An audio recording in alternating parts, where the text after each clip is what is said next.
Good morning, attorney. Hi, good morning. And Okay lang. si admin po pala ay nasa Italia, no? Yes, kasi parang may balik saya doon.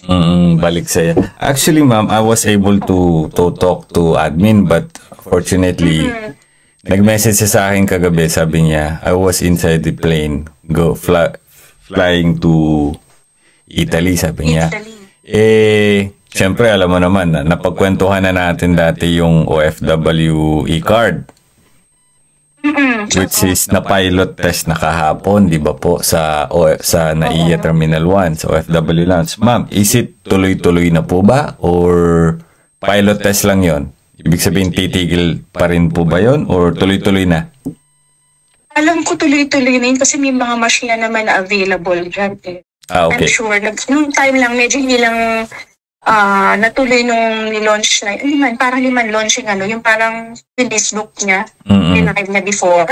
Because may mga cheats lang pinagawa si amin doon mismo sa design and everything. Gusto niya mas maganda, mas malinaw yung pagkakasulat. Yun lang naman yun. Pero distribute na, inuna lang tong OFW Lounge kasi doon sila nag-flock. Marami paalis na para may card na sila pagdating. And kung later sa mga folks maglalagay, alam ko yun ang nasa pipeline eh. Okay. Attorney, medyo nawala lang kasi yung signal kanina. I would like to ask you, sa Terminal 1 kasi ito and OFW Lounge, as everybody knows, departure to. Ibig sabihin ba, once na kumuha sila dun sa OFW Lounge, immediately they will receive the card? Oo, print agad. Makukuha rin agad, kagaya nung pinakita ni admin sa video. Print agad yon. Yes. Okay. And ano ho ba yung mga requirements nito? Since ito po ba ay nasa departure, iba yung requirements nito kung ilalagay sa mga booth. Tama po ba? Or pareho lang din po? Kailangan yung contract. Kailangan ng contract. Oo. Pero since sa departure nila, siguradong valid na yung contract, hindi pa expired. Kasi yung yung mga pauwi, hindi natin kung nag-ba nila or hindi. Pero yung paalis, sure yun, valid. Okay. Diba? So, since nasa departure ito, OFW Lounge, may mga hindi hinanap ang kontrata, OEC lang yun, and passport. Sorry, nagsa-Shopee. Ano yun? Oo nga po. OEC lang yun at passport dun sa OFW Lounge ang hinanap nila sa kanila. Oo. Kung ano yung mga hawak nilang documents, pero kasi kung may OEC na, presumption, meron na silang valid employment contract. Ayun.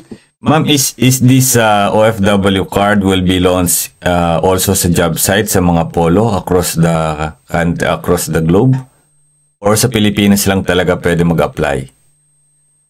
Sa ngayon, ito pa lang. Pero ang plan sa pipeline is meron na rin sa mga post later on in the future. In the future, it will take yun talaga ang plano. Lahat yun sa mga post sa regional meron.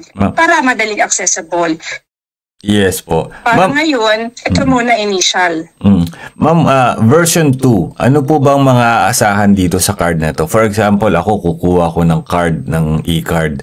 Ano bang maaasahan ko dito sa e-card na to, ma'am? Dito sa bagong version natin. Sa version 2, may mga perks kasi yan privileges eh. I-check ko yung mga merchants na pwede sila mag-avail for discount. Actually, kami din naghahanap din ng mga, para madagdagan pa yung partnership sa mga available na mga hotel, transient house, yung mga kailangan, groceries, kapag hawak nila yung card na yan, may mga discounts sila. In partnership, of course, with this private merchants. Yun. Kung may ma-recommend ka, mas maganda para makipag-partner sa OWA. Besides, attorney, we will find merchant that we can collab po with OWA. Dati kasi ang OWA e-card dun sa version 1, ito ay nagsisilbing parang OEC na para sa mga tao, sa mga OFW. But this version po ba, same pa rin po ba yun? Or kailangan pa rin talagang kumuha ng OEC? I think kailangan pa rin kasi ang OEC, ang point sa ano yan, sa DMW kinukuha yan. So it's sa welfare kasi tayo. So it's not connected on the on the Hindi siya connected. Okay. Ma'am, let's go do sa sa naibida ni admin dun sa programa ni Senator Rapi Tulfo na application that apparently inilabas din, di ba? Ng OWA, yung balita. Yung OFW application. Ano bang meron dito, ma'am? OFW application? Opo. Yung mobile app collaborated with the OFW party list. Ay, oo. Nagmuwa. Maganda yun. Maganda yung apps na ilalabas kasi pwede ka na doon mag-message. Pero wala tong data sharing. It's just ano yung pagbukas mo ng app mo, may OWA doon, may DMW doon. So, tapos kung meron kang gustong in-distress ka, nasa Riyadh ka, mo magpa-uwi kasi abuse ka for some reason, baka may sinasaktan, ganyan. Pag may app ka lang, sa app, dapat kailangan talaga mag-download sa app eh. Mag-message na sila, hingi sila ng automatic yun, lalabas sa system namin yun. Tapos makikita yung exact location niya. Saan talaga siya, particular, kung anong building, kung saan siya. Wow. Parang may tracking siya. So maganda din naman. Tapos mag-blink-blink siya kung hindi pa siya nare-resolve. Sa system nakikita na ay, hindi pa ito nare-resolve. Tapos mawawala na siya pag case closed na siya. Ma'am, do you think sa ganda ng application na ito, hindi ba ito maaabuso ng mga taong alam mo na, hindi naman. Actually, natanong yan sa press conference kahapon. Talaga? Sinagot yan ni Secretary ng DICT, si Ivan. Sinagot niya yan. Sabi niya, kung harassment or prank, nagpa-prank lang, pwede yung ipa-block. Pwede siyang i-block. Para hindi na siya makapag-file ng complaint. Pero kasi malalaman yung identity mo, why? Nakalink kasi siya sa national ID mo. Okay. So you mean in order to open the OFW app, you should have a national ID? Or kahit passport lang? Requirement yun. Pero may may link siya. So, kung may passport ka naman dyan, I'm sure ma-identify ka. Exactly. Siguro wala naman magpa-prank. May ganito. Let us always put into, presumption. What if, di ba? May mga ganun na attorney. Meron akong yung hindi prank, yung tipong pinaparipat yung asawa kasi ayaw na umuwi. Kasi may iba na. Yeah. Hindi naman kasama sa employment employment related. Hindi naman abuse, kaya lang request for repat kasi gusto naman kasi daw kunwari yung asawa niya distressed doon. Di naman. But normally, yes po. Normally, attorney, when you receive a complaint about mga ganyang bagay, what OWA do? Kasi marami OFW din naman ang gustong, ipa-deport natin yung asawa ko. Actually, ma'am, kung gusto mong i-share ko sa'yo, ang dami nag-message sa akin tungkol dyan. Pinaparipat yung asawa na re-reclaim. Hindi naman ma-deport mo yun eh. But request for repatriation, they can do that. They can request. Pero as to mapaprocess ba yan, magiging tanggumpay ba yung repatriation, that's another question. But nire-receive namin yung complaint kasi syempre, it's a welfare agency na kailangan niya na tulong, yung lalo na kung walang support. We will refer it sa PAO lawyer kung talagang may violation against 9262 for not giving support, diba? May ganon, financial abuse, pwede yun. Tapos i-communicate din namin, syempre, of course, dun sa to the FRA na masabi doon sa our welfare officer na may ganong complaint. Ma'am, dun po. May time naman na minsan din naman, nagre-respond din naman yung employee o yung worker. Opo. Okay. Ma'am, dun sa OFW application na to, kailan po ba ito ilo-launch? Parang, alam ko by July. July ata yan. Lapit na June o may next month siguro. Mauunahan pa May time na yan, baka August. Mauunahan pa yata ng DMW up to. Di ba? Kasi ito, with DICT kasi yung nag-maintain ito. Alam mo naman ang DICT expert sa mga ganyan, di ba? Ma'am, dito po sa application. Isang buwan, tapos yan. Dito po sa application na to, walang data sharing doon. Like, I will put the... Wala, hindi kami nagbabato ng data with DICT. Kumbaga may link lang, sila lang ang bridge. Sila lang yung bridge. Sa system. O kaya kahit ma-hack mo yung app, hindi ka makakapasok sa system ng OWA o ng DMW. Kailangan i-hack mo pa talaga yung system ng OWA. Oo, kasi lagi kayong target ng mga hacker dyan. No? Anyway. 17,000 daw attempt. Yeah. Nakwento nga ni admin. Naluloka na ako dyan. Ba't ganito mga tao? Ano ba naman makukuha nila sa OWA? Mga si admin.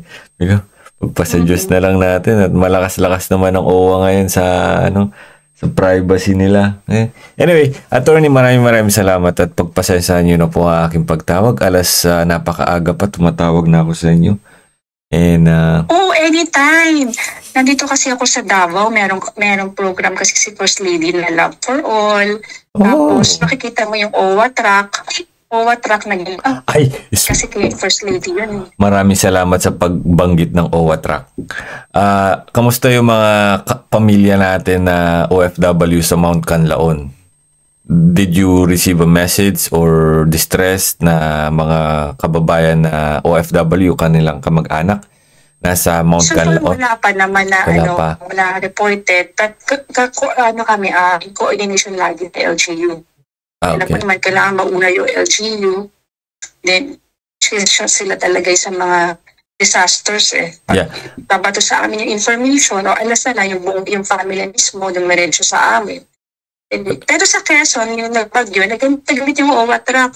Oo nga po, nakita ko nga po yun. So, in this case, ma'am, sa Mount Canlaon issue nung vulkan, if there is some family of OFW in distress, re-responde tayo. Oo naman. We can help naman kasi meron OWA calamity. Bigyan natin yung talaga affected sila. Oo. Ang LGU naman naglilikas kanila yung mga OFW po na nasa lanta ng bagyo kamakailan, pero for example lang ma'am, attorney, 1 month na nakakalipas, humupa na, pero gusto nilang humingi ng calamity assistance sa OWA, pwede pa rin po ba yun? Pwede pa rin naman yun pero basta nasa listahan sila, kailangan lang may declaration ng state of calamity. Kasi kahit na bagyo, kung yung LGU nila hindi naman nag-declare state of calamity. So ganun dapat may declaration. With the LGU. Pero kung halimbawa binagyo tapos sadyang mahuna yung bahay mo, pero ang LGU hindi nagsabi na hindi na namin kaya ang baha dito. Ibig sabihin, minimal lang siguro ang pwede maitulong sa pamilya. At titingnan dito, OWA membership na lang, ma'am, ganun. Pag walang state of calamity, baka hindi natin alam. Pero may instances naman na hindi naman state of calamity kasi nasunugan. Nagpo-provide naman. Basta lang may proof na ginagawa niya ba yung may mga repairs pa siya, resibo, ano bang ginawa para mabigyan siya ng tulong. Oo, naalala ko, buhay pa. Tinitingnan din kasi ng OWA yung necessity ng pagbibigay ng help. Alam mo naman, hindi naman ito mas ayuda lang. Exactly. Ulit din kasi yung pagbibigay pera. Mayari tayo ng COA dito. Mayayari tayo ng COA. Sabihin ko saan sa inyo. Oo nga po, yari ka dyan. Ba't mo pinirmahan to? Nasaan itong pera? Mahirap na.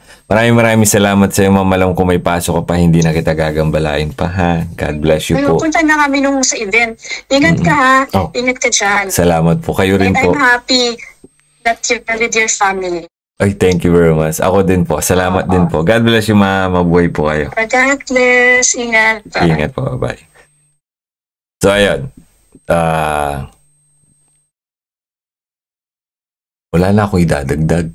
Malinaw naman na. Okay. So, Wala, hindi kasi tayo nag-iimbento ng mga balita, ng mga kwento na para lang ibida sa inyo. All of these are,